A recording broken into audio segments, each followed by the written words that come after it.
$1.87.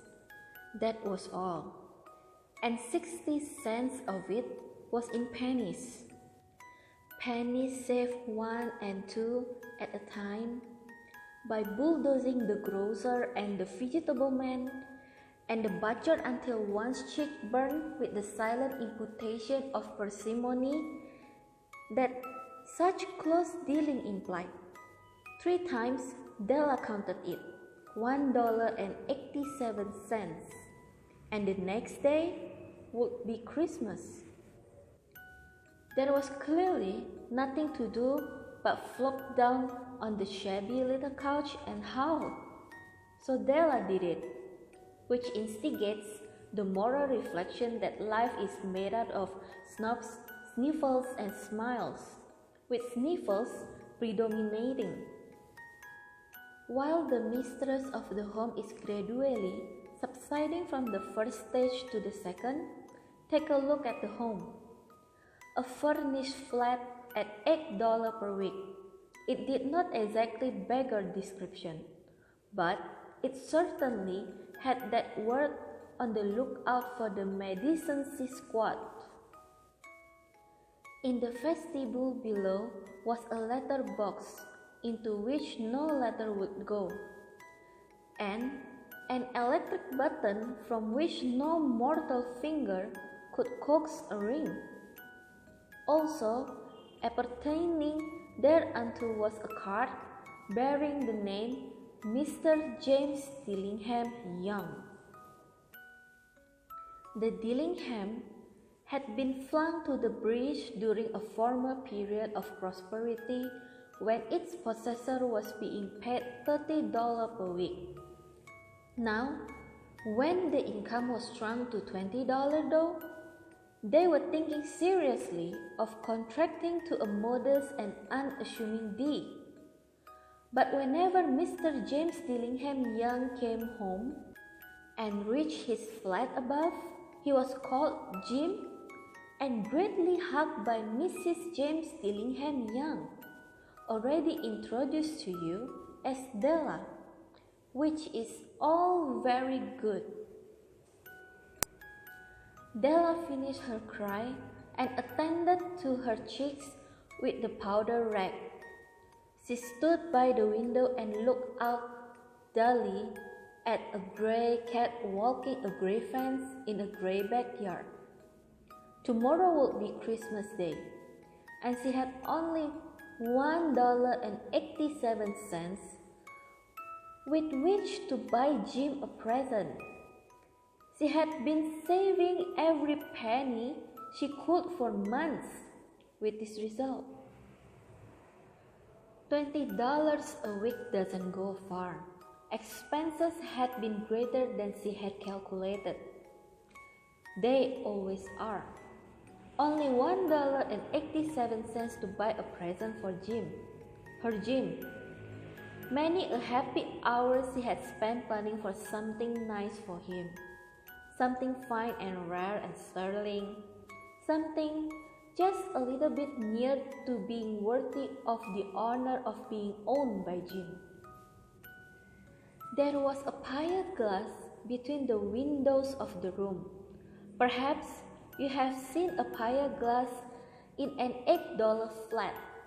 A very thin and very agile person may, by observing his reflection in a rapid sequence of longitudinal stripes, obtain a very accurate conception of his looks. Della, being slender, had mastered the art. Suddenly, she whirled from the window and stood before the glass. Her eyes were shining brilliantly, and her face had lost its color within 20 seconds. Rapidly, she pulled down her hair and let it fall to its full length. Now, there were 2 possessions of the James Dillingham Youngs in which they both took a mighty pride. One was Jim's gold watch that had been his father's and his grandfather's. The other was Della's hair. Had the Queen of Sheba lived in the flat across the air shaft, Della would have let her hair hang out the window someday to dry just to depreciate Her Majesty's jewels and gifts. Had King Solomon been the janitor, with all his treasures piled up in the basement, Jim would have pulled out his watch every time he passed just to see him pluck at his beard from envy. So now Della's beautiful hair fell about her, rippling and shining like a cascade of brown waters. It reached below her knee and made itself almost a garment for her. And then she did it up again nervously and quickly. Once she faltered for a minute and stood still, while a tear or two splashed on the worn red carpet. On went her old brown jacket, on went her old brown hat, with a roll of skirts and with the brilliant sparkle still in her eyes. She fluttered out the door and down the stairs to the street, where she stopped. The sign read, "Madame Sovroni, hair goods of all kinds." One flight up, Della ran and collected herself, panting. Madame, large, too white, chilly, hardly looked the Sovroni. "Will you buy my hair?" asked Della. "I buy hair," said Madame. "Take your hat off, and let's have a sight at the looks of it." Down rippled the brown cascade. $20, said Madame, lifting the mass with a practiced hand. "Give it to me quick," said Della. Oh, and the next 2 hours tripped by on rosy wings? Forget the hash metaphor. She was ransacking the stores for Jim's present. She found it at last. It surely had been made for Jim and no one else. There was no other like it in any of the stores. And she had turned all of them inside out. It was a platinum fob chain, simple and chaste in design, properly proclaiming its value by substance alone, and not by meretricious ornamentations, as all good things should do. It was even worthy of the watch. As soon as she saw it, she knew that it must be Jim's. It was like him. Quietness and value, the description applied to both. $21 they took from her for it, and she hurried home with the 87 cents. With that chain on his watch, Jim might be properly anxious about the time in any company. Grand as the watch was, he sometimes looked at it on the sly on account of the old leather straps that he used in place of a chain. When Della reached home, her intoxication gave way a little to prudence and reason. She got out her curling irons and lighted the gas, and went to work repairing the rivage made by generosity added to love, which is always a tremendous task. Dear friends, a mammoth task. Within 40 minutes, her head was covered with tiny, close-lying curls that made her look wonderfully like a truant schoolboy. She looked at her reflection in the mirror long, carefully, and critically. "If Jim doesn't kill me," she said to herself, "before he takes a second look at me, he'll say I look like a Coney Island chorus girl. But what could I do? Oh, what could I do with $1.87? At 7 o'clock, the coffee was made and the frying pan was on the back of the stove, hot and ready to cook the chops. Jim was never late. Della doubled the fob chain in her hand and sat on the corner of the table near the door that he always entered. Then she heard his steps on the stairway down on the first flight, and she turned white for just a moment. She had a habit of saying a little silent prayer about the simplest everyday things, and now she whispered, "Please God, make him think I am still pretty." The door opened, and Jim stepped in and closed it.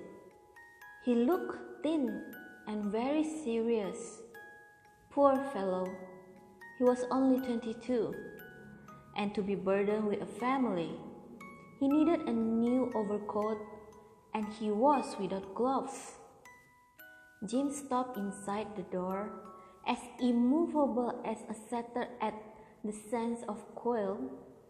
His eyes were fixed upon Della, and there was an expression in them that she could not read, and it terrified her. It was not anger, nor surprise, nor disapproval, nor horror, nor any of the sentiments that she had been prepared for. He simply stared at her fixedly with that peculiar expression on his face. Della wriggled off the table and went for him.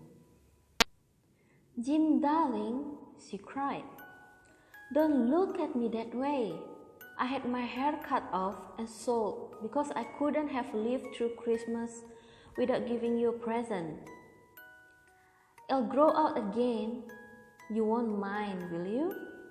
I just had to do it. My hair grows awfully fast. Say Merry Christmas, Jim, and let's be happy. You don't know what a beautiful, nice gift I've got for you." "You cut off your hair?" asked Jim, laboriously, as if he had not arrived at the patent fact yet even after the hardest mental labor. "Cut it off and sold it," said Della. "Don't you like me just as well anyhow? I'm me without my hair, ain't I?" Jim looked about the room curiously. "You say your hair is gone?" he said, with an air almost of idiocy. "You needn't look for it," said Della. "It's sold. I tell you, sold and gone too. It's Christmas Eve, boy. Be good to me, for it went for you. Maybe the hairs of my head were numbered." She went on with sudden serious sweetness. "But nobody could ever count my love for you. Shall I put the chops on, Jim?" Out of his trance, Jim seemed quickly to wake. He enfolded his Della. For 10 seconds, let us regard with discreet scrutiny some inconsequential object in the other direction. $8 a week or $1 million a year. What is the difference? A mathematician or a wit would give you the wrong answer. The Magi bought valuable gifts, but that was not among them. This dark assertion will be illuminated later on. Jim drew a package from his overcoat pocket and threw it upon the table. "Don't make any mistake, Del," he said. "About me, I don't think there's anything in the way of a haircut or a shave or a shampoo that could make me like my girl any less. But if you unwrap that package, you may see why you had me going a while at first." White fingers and nibble tore at the string and paper. And then an ecstatic scream of joy, and then, alas, a quick feminine change to hysterical tears and wails, necessitating the immediate employment of all the comforting powers of the lord of the flat. For there lay the combs, the set of combs, side and back that Della had worshipped long in a Broadway window. Beautiful combs, pure tortoise shell with a jeweled rims, just the shade to wear in the beautiful Spanish hair. They were expensive combs, she knew, and her heart had simply craved and yearned over them without the least hope of possession. And now they were hers, but the tresses that should have adorned the covet adornment was gone. But she hugged them to her bosom, and at length she was able to look up with dim eyes and a smile and say, "My hair grows so fast, Jim." And then Della leaped up like a singed cat and cried, "Oh, oh!" Jim had not yet seen his beautiful present. She held it out to him eagerly upon her open palm. The dull precious metal seemed to flash with a reflection of her bright and ardent spirit. "Isn't it a dandy, Jim? I hunted all over town to find it. You'll have to look at the time 100 times a day now. Give me your watch. I want to see how it looks on it." Instead of obeying, Jim tumbled down on the couch and put his hands under the back of his head and smiled. "Del," said he, "let's put our Christmas presents away and keep them a while. They're too nice to use just at present.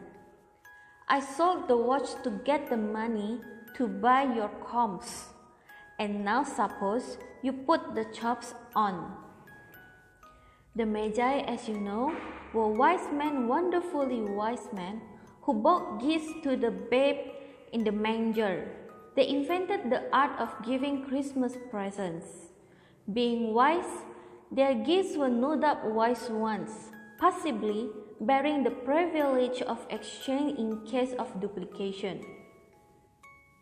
And here I have lamely related to you the uneventful chronicles of two foolish children in a flat who most unwisely sacrificed for each other the greatest treasures of their house.